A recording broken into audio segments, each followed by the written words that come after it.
დეპარტამენტის ვიცე-სპიკერმა მეოთხე არხთან მთავრობისთვის უნდობლობის გამოცხადების ერთ-ერთი კონკრეტული მიზეზი დაასახელა. ბათუმის მაჟორიტარი დეპუტატი საქართველოს პარლამენტში ამბობს, რომ იგი ბულვარში მაღალსართულიანი შენობის მშენებლობის წინააღმდეგი იყო. ეჭვობს, რომ ბიზნესმენსა და მთავრობას შორის ადგილი გარიგებას ჰქონდა. Სხვის სანაპიროზე მაღალი შენობის აშენება არის შეცდომა. ერთპიროვნულად მიღებული აქვს გადაწყვეტილება მთავრობის თავმჯდომარეს.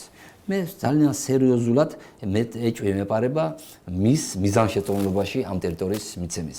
როცა ჩვენ დოკუმენტაცია მოვიკითხეთ უბრალოდ როცა გამოვარკვიეთ, აღმოჩნდა რომ ეს ტერიტორია არის გადაცემული 20 წლის ვადით იჯარით, ესე იგი ფული არ არის გადახდილი. არც მომგებიანი გარიგება და არც გეოგრაფია არ შერჩეული სწორად.